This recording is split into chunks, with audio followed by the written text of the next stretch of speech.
রাসূল সাল্লাল্লাহু আলাইহি ওয়াসাল্লাম হাদিসের মধ্যে বলেন, মান ক্বারাআল কুরআন ফাস্তাযহারাহু ফাআহাল্লা হালালাহু ওয়া হাররামা হারামাহু আদখালাহু আল্লাহু ফিল জান্নাহ ওয়া শাফাআহু ফি আশরাতিন মিন আহলি বাইতিহি কুল্লুহুম ক্বাদ ওয়াজাবাত লাহুন্না। রাসূল সাল্লাল্লাহু আলাইহি ওয়াসাল্লাম হাদিসের মধ্যে বলেন, যে ব্যক্তি কোরআন পড়ল এবং কোরআন অনুযায়ী আমল করল, হালালকে হালাল হিসেবে জানলো, হারামকে হারাম হিসেবে জেনে সেটা বর্জন করলো, আল্লাহ তাআলা ওই আলেমকে, ওই হাফেজে কোরআনকে আল্লাহ তাআলা জান্নাতে প্রবেশ করাবেন। আর তার সুপারিশে তার পরিবারের মধ্য থেকে, তার বংশধরের মধ্য থেকে এমন 10 জন ব্যক্তিকে আল্লাহ তাআলা জান্নাতে প্রবেশ করাবেন যাদের উপর জাহান্নাম ওয়াজিব হয়ে গেছিল। সুবহানাল্লাহ।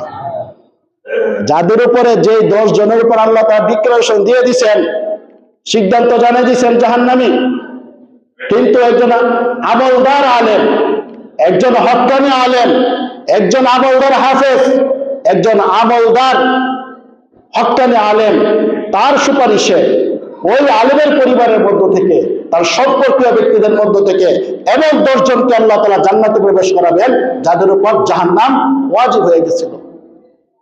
রাসূল সাল্লাল্লাহু আলাইহি ওয়াসাল্লাম হাদিসের মধ্যে বলেন, আলেমকে বলা হবে হাশরের মাঠে, ইকরা, পড়তে থাকো, ইকরা ওয়ারতাকি ওয়ারাত্তিল কামা কুনতা তুওয়াত্তিলু ফিদ দুনিয়া ফাইন্না মানজিলাকা ইনদা আখিরি আয়াতিন তাকরাউহা।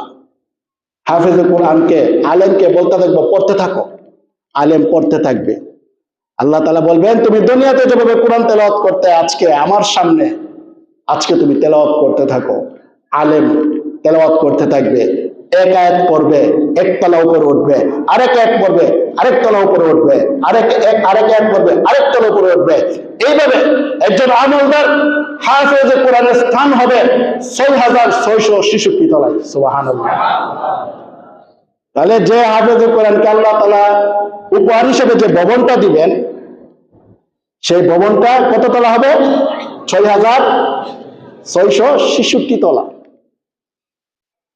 সেজন্য এটাকে, মাদ্রাসা শিক্ষা ব্যবস্থাকে এবং আলেম ওলামাদেরকে তুচ্ছ দৃষ্টিতে দেখার কোনো সুযোগ নাই। আলেম ওলামাই হচ্ছে জাতির শ্রেষ্ঠ সন্তান। এবার আপনি মানেন অথবা না মানেন, সেটা আপনার বিষয়, কিন্তু আল্লাহ তাআলা বলে দিয়েছেন আলেম ওলামা জাতির শ্রেষ্ঠ সন্তান।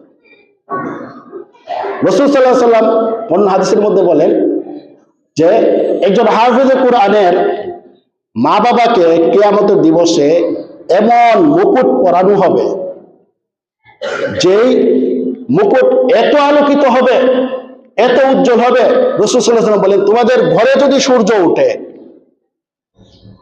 তোমাদের ঘরে যদি সূর্য ওঠে, সেই সূর্যটা যেমন ভাবে ঘরটাকে কেমন আলোকিত করবে, হাফেজে কোরআনের মা বাবাকে এর চেয়েও আলোকিত এবং নূরানি মুকুট পরানো হবে।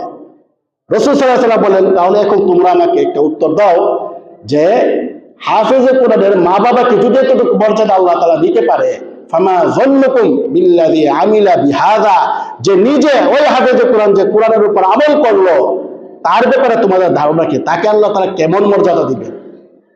মা বাবাকে যদি এমন মর্যাদা দিতে পারে, তার সুপারিশে যাদের উপর জাহান্নাম আবশ্যক হয়ে গেছে এবং 10 জনকে যদি আল্লাহ জান্নাতে দিতে পারে, তাহলে ওই আলেম, ওই হাফেজে কোরআনকে আল্লাহ তাআলা কি দিতে পারে? তার মর্যাদা, শ্রেষ্ঠত্ব কতটুকু হবে? জান্নাতের মধ্যে আলেম ওলামাদের স্থান নবীদের থেকে শুধু একটা স্তরের পার্থক্য থাকবে, শুধু একটা স্তরের পার্থক্য থাকবে। সেজন্য আমরা যারা মাদ্রাসায় পড়তেছি এবং আমাদের সন্তানরা যারা মাদ্রাসায় পড়ে, যারা মাদ্রাসায় পড়তেছি, এরা যেন হীনমন্যতার শিকার না হন।